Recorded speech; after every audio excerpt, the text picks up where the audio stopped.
Good evening. Thanks for joining us on India Business Hour. I'm Shireen. By the headlines we're tracking for you tonight. Strong global cues helped the Lal Street rally. Market regains all of Friday's losses. The Nifty and the Sensex up 1%, ending at a 5-month closing high. Financials lead from the front today. More turbulence in the aviation industry after Go First. SpiceJet lands at the bankruptcy court. The NCLT will hear a case filed by SpiceJet's aircraft lessor claiming unpaid dues. The matter will be taken up on the 17th of May. Separately, Go First seeks an urgent order on a moratorium as lessors move to repossess aircraft. The DGCA directs the airline to stop sale of tickets with immediate effect. Finance Minister Nirmala Sitharaman asked regulators to ensure financial stability and maintain a constant vigil at the first meeting of the FSDC since the union budget. Wants the compliance burden to be reduced, calls for a drive to settle unclaimed deposits and claims. Veteran investor Warren Buffett says Apple is a better business than any Berkshire owns. During their annual meeting, Apple accounts for nearly half of Berkshire's holdings, with shares worth over $150 billion. His partner, Charlie Munger, calls the US-China conflict, and I quote, stupid, adds that both sides should respond to stupidity with kindness. Aditya Birla Fashion will buy 51% promoter stake in TCNS Clothing for 1,650 crore rupees. TCNS, which owns popular ethnic apparel brands like W, Aurelia and Folksong, will eventually merge with AB Fashion. The stocks tumble. Shares of Sun Pharma slide after the US drug regulator points to concerns over data handling, integrity and other issues at its Mohali plant. Asked the company to engage an independent reviewer. The European Union expects India to implement the WTO ruling on information and communication technology products like mobile phones. WTO had ruled against India's import tariffs. EU diplomat also adds that a free trade agreement could take longer due to challenging issues and that there will be no compromise on content for speed. Loudspeakers fall silent in Karnataka this evening as a fierce election campaign draws to a close. BJP moves the Election Commission, accusing Sonia Gandhi of violating the model code with remarks on Karnataka's sovereignty. More than 50 people are now dead due to ethnic violence in Manipur. Other states rush to evacuate their residents. The Indian Army and Assam Rifles say 23,000 civilians have been rescued so far. The Army also enhances aerial surveillance. At least 22 people drowned after a double-decker tourist boat capsizes in Kerala's Malappuram district. Local authorities claim the boat was overcrowded with 30 to 40 passengers, 8 people in hospital. Rescue operations still on. 3 people are killed and 3 others injured after a MiG-21 fighter aircraft crashes into a house in Rajasthan. The Air Force says the pilot ejected safely, sustained minor injuries. A court of inquiry has been instituted to ascertain the cause of the accident. Home prices see an average 7% year-on-year jump in the January to March quarter across top property markets. Bengaluru sees the highest spike of 10% on an average, followed by Ahmedabad. Certain micro-markets in Gurugram have seen spikes of up to 13%. No Monday blues for the bulls as they regain all of Friday's losses. The Nifty and the Sensex gain over 1%, ending at 5-month closing highs. Financials leading from the front today with the Nifty Bank up 1.5%. Mid-caps gained in line with the blue chips. Reliance, ICICI Bank, HDFC Twins were the top Nifty contributors. BSE companies gained a market cap of 2.5 lakh crore rupees today. That was the market snapshot for you. But the big corporate story this evening, there is more turbulence in the Indian aviation industry. Last week it was Go First, and today SpiceJet finds itself in trouble with the NCLT. An aircraft lessor is taking SpiceJet to the NCLT over unpaid dues, and the case will now be heard on the 17th of May. Separately, Go First had voluntarily filed for bankruptcy last week and is now seeking an urgent order on a moratorium as lessors move in to repossess aircraft. Ashwit Kumar and Madhya Majawar join us now with the developments in the Indian aviation space. Ashwit, to you first. Take us to what transpired at the NCLT with respect to SpiceJet. What is this matter about? Well, fresh trouble may be in store for yet another airline in the Indian skies. This is SpiceJet that we're talking about. Essentially, what we have here is an operational creditor in the form of an aircraft lessor by the name of Air Castle Ireland Limited. This is an Irish lessor that had at some point leased out aircraft to SpiceJet.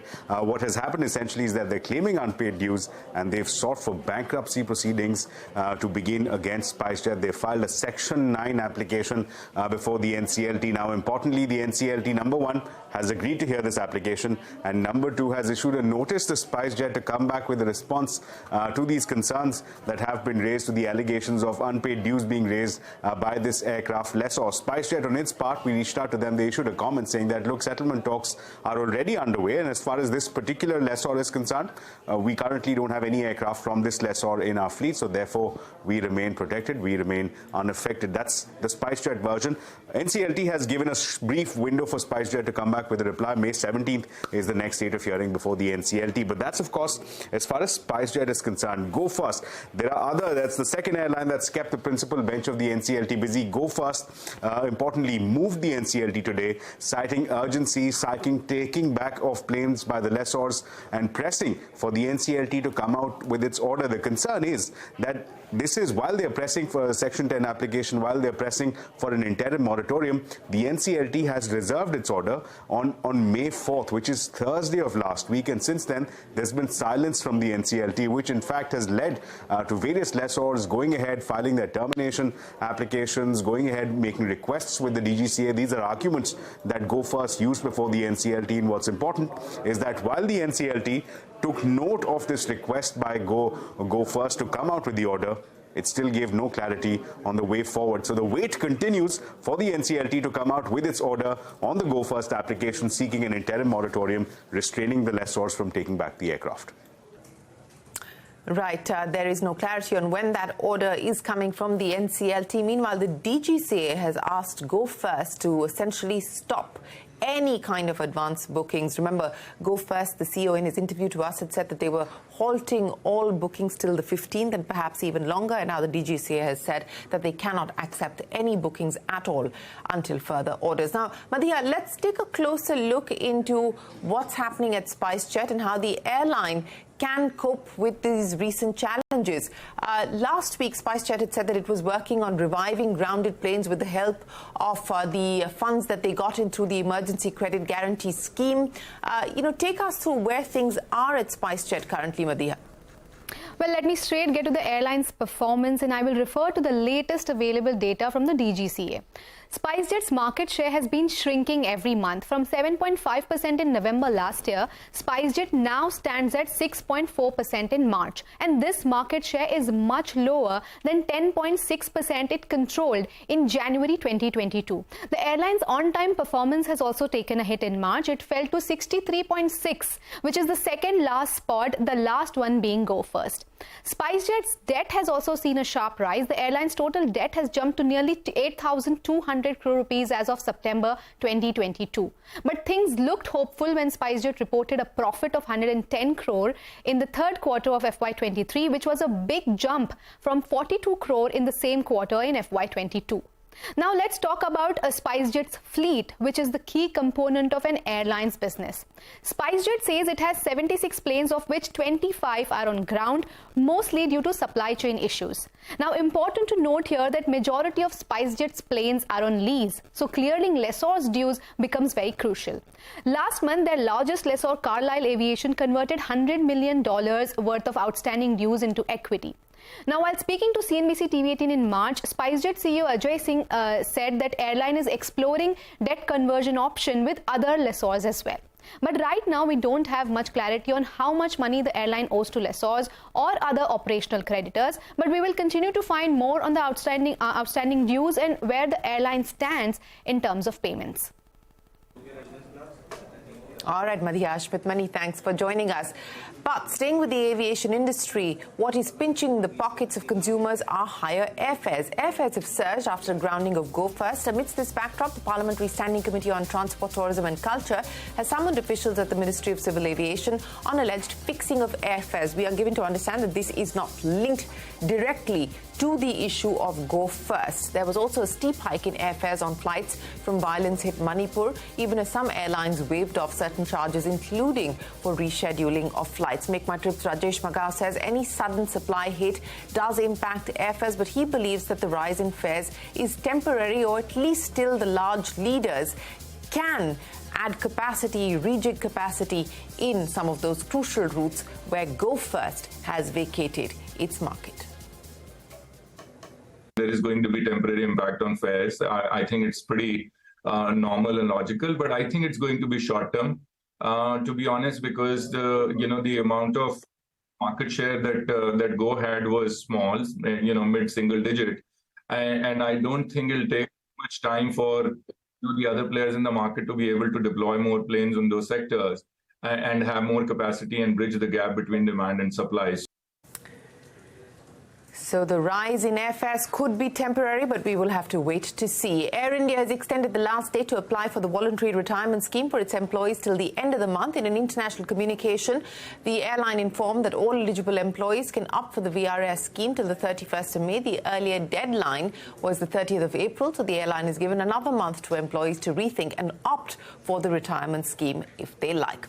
Finance Minister Nirmala Sitharaman has asked regulators to see financial sector stability as a shared responsibility. Speaking at the 27th meeting of the Financial Stability and Development Council, or the FSDC, the Finance Minister said that regulators must take appropriate and timely action to mitigate any vulnerability and strengthen financial stability. Sapna Das joins us now with the key highlights of the meeting. FSDC meeting for the first time, Sapna, since the union budget. Take us through what was on the agenda and what we should expect from here on. Absolutely. Some important advisory that the Finance Minister has shared with all the regulators present in Delhi for the 27th FSDC meet, the first one after the budget, as you have pointed out. First off, of course, the fact about the shared responsibility part among the regulators to ensure financial sector stability, also to ensure that any kind of a vulnerability in the financial system is well addressed, or rather has been taken note of before a kind of a crisis situation evolves. That's one. Second, the minister has also highlighted about reducing the compliance burden, bringing it down even further. And here the DA Secretary has shared a few details on that front. In fact, the Finance Minister, in terms of reducing the compliance burden, has also said that she'll be reviewing this position again sometime June, July 2023. So that will be a review that will happen very, very soon. Third, also in terms of cyber security preparedness, here I think there is a requirement to step it up further, because the economy is becoming highly digitized. So to prevent any kind of cyber attacks, any kind of a vulnerability in terms of the financial sector data, this preparedness also needs to be stepped up. That's Finance Minister's third advisory. Last but not the least, she's also extremely keen that all the unclaimed deposits, shares, dividends, and mind you, there was a reference that she had done in her union budget speech, and there will be now a time-bound action evolved plan that will now flow out from here onwards. So this money should be quickly identified and as much as possible returned to the nominee. So here the DA Secretary has told us that wherever the nominee details are available, all the financial sector regulators, not just RBI, in fact RBI has been most proactive. They've also indicated to the Parliament probably that around 32,000 crores worth of bank deposits are lying unclaimed, and these are there for a very long period of time. But even in terms of, say, your unclaimed pension money, insurance money, mutual funds, dividend shares, all of that should now be unlocked, and we should try and figure out where the nominees are. Wherever they are not there, I think the government will like to take a separate action plan. Apart from this, the government is also pretty much clear that yes, there are daunting challenges from the global economy, but at least for now, India's financial sector system is well protected. Let's also hear out what the Economic Affairs Secretary, Mr. Ajay Seth, had to say. It was also noted that as the union budget has announced, that unclaimed deposits and shares and dividends which are lying in the pool, there should be a drive should be taken by the concerned regulator, especially where the nominee details are available with them, though the nominees may not be aware of it. So in a time-bound manner, that activity to be taken. Beyond that, where the nominee details are not there, that a process has to be put in place. Well, that is the Economic Affairs Secretary Ajay Sheth there on the outcome of the FSDC meeting that took place earlier this evening. Aditya Birla Fashion will buy a 51% promoter stake in TCNS Clothing for 1,650 crore rupees. Now, TCNS owns the popular ethnic apparel brands like W, Aurelia and Folksong. It will eventually merge with AB Fashion. On the back of this, shares of TCNS down 19%, shares of AB Fashion were down 3%. Mangalam standing by to take us through the rationale behind this deal and what brokerages make of it. Mangalam.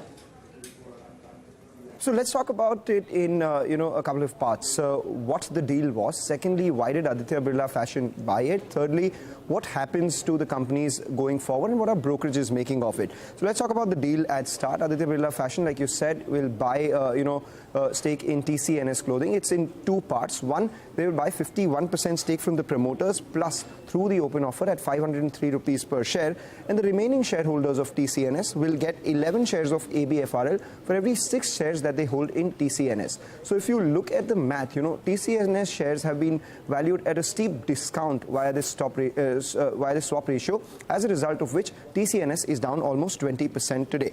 If you take a look at the total consideration that ABFRL will have, is close to around 2,900 odd crores. Now on to the rationale. Remember, TCNS has strong women's ethnic wear brands like W and Aurelia, and ABFRL itself targets about 80 to 85% of their ethnic wear revenue coming in from women's wear in the next couple of years, and their overall sales, 40% of which should come in from women's wear itself.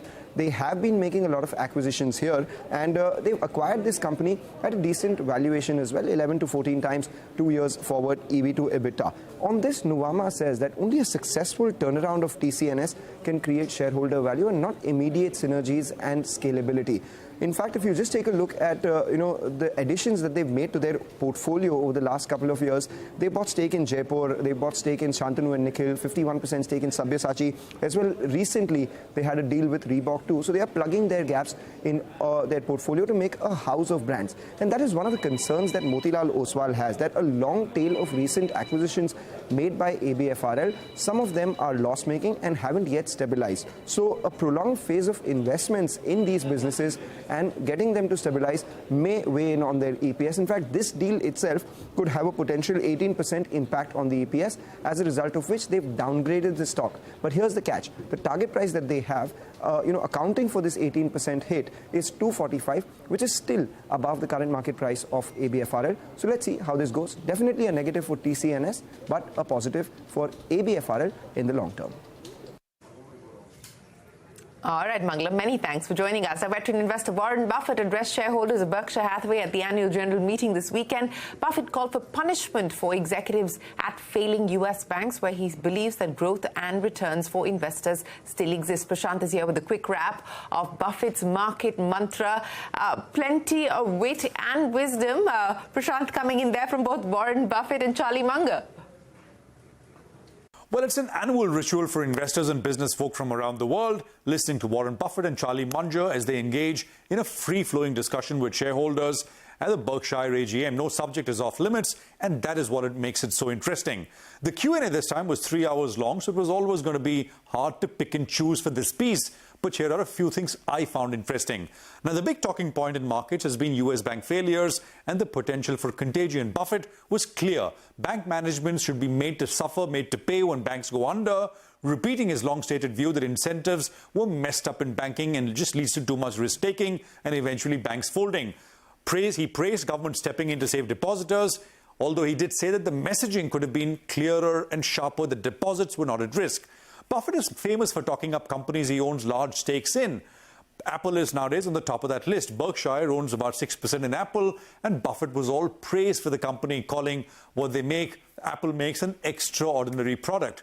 Now, I found the next thing interesting. Berkshire recently sold its big stake in the world's largest chip maker soon after buying it, something which Buffett and Berkshire are not known to do. They are known for holding on to companies for long periods of time. He explained this, though, by saying, and I quote, TSMC is one of the best managed and most important companies in the world, and you'll be able to say the same thing 5, 10 or 20 years from now.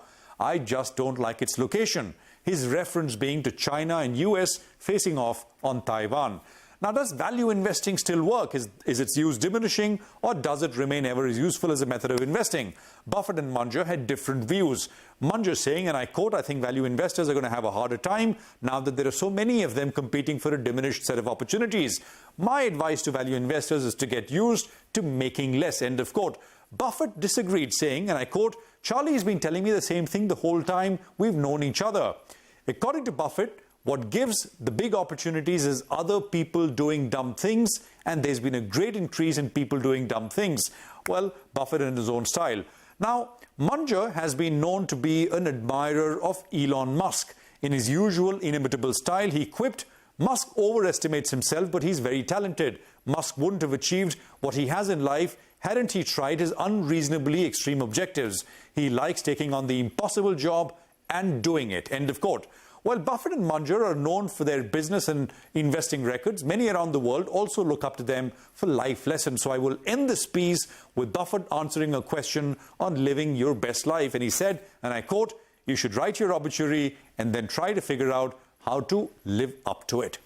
Our criteria for Apple is different than the other businesses we own. It just happens to be a better business than any we own.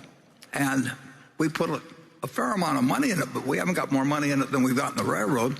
And Apple is a better business. Our railroad is a very good business, but it's not remotely as good as Apple's business. Apple, has a position with consumers where they're paying, maybe they pay $1,500 or whatever it may be for a phone. And these same people pay $35,000 for having a second car.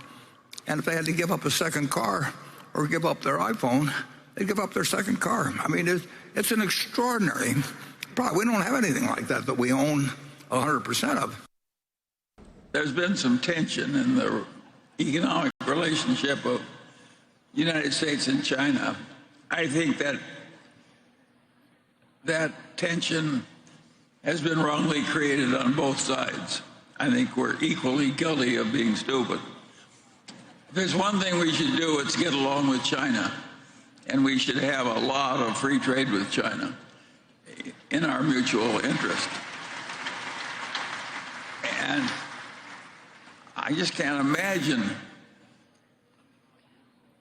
The European Union expects India to implement the WTO ruling on information and communication technology products like mobile phones. The WTO had ruled against India's import tariffs. In a conversation with my colleague CNBC-TV18's Parikshit Luthra, EU diplomat Helena Koenig added that a free trade agreement could take longer to be sealed due to challenging issues, but there will be no compromise on content for speed.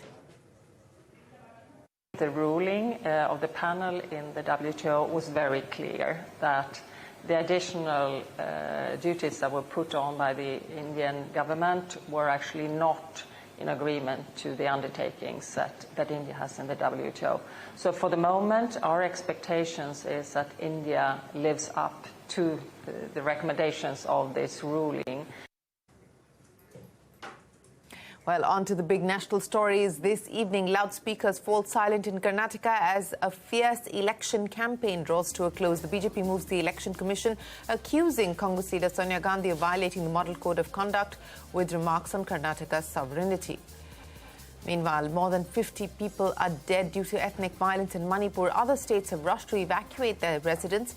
The Indian Army and Assam Rifles say 23,000 civilians have been rescued so far. The Army has also enhanced aerial surveillance. Things don't look good.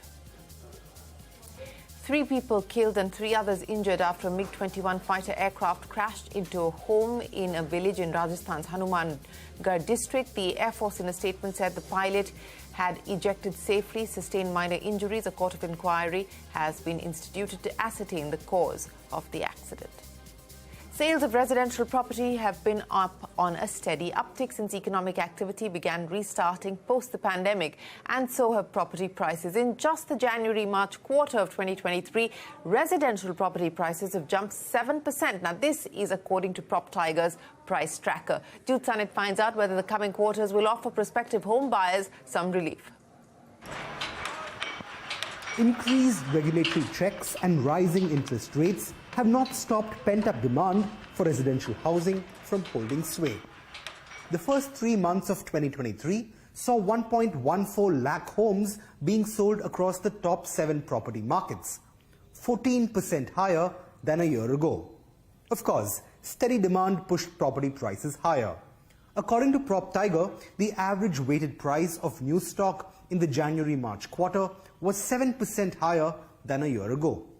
Bengaluru has seen the biggest spike of 10%, followed by 7% in Ahmedabad.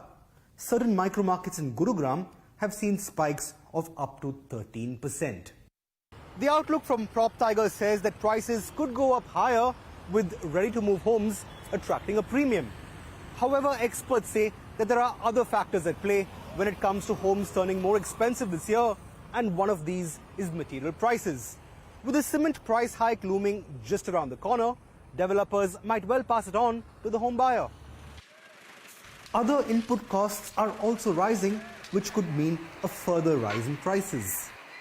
There isn't really that much profit margin to be able to absorb all this increase in the input cost. So I do feel any increase that they're going to see in the input cost will straight go to the buyer. And the thought is that it will be between 7 to 10% for the financial year 23-24. But there could be some relief for home buyers. Anurag says India saw 1.09 lakh home launches in the first quarter of 2023, a whopping 23% rise year-on-year and an 18% rise quarter-on-quarter. 36% of these launches were homes in the mass market segment priced between 40 and 80 lakh rupees. Developers say more launches are on the anvil since many projects had been paused to let them focus on reducing inventory. Internally, we have a clear target. We have to push sales up by 30 to 40%. So you're going to see launches up by 30 to 40% for sure. And while this increased supply could add downward pressure on prices, some predict that the recent layoffs, the sluggishness in Indian IT, and a repo rate hike, should it happen, could also have an impact on consumer appetite. So are home prices up? Yes. Could they go up further from here? Well, the experts aren't too sure of that. In Chennai, this is Jude Sanat. And with that, it is time for us to wrap up this edition of India Business Hour. Thanks very much for watching. Stay tuned. The news continues on CNBC-TV18.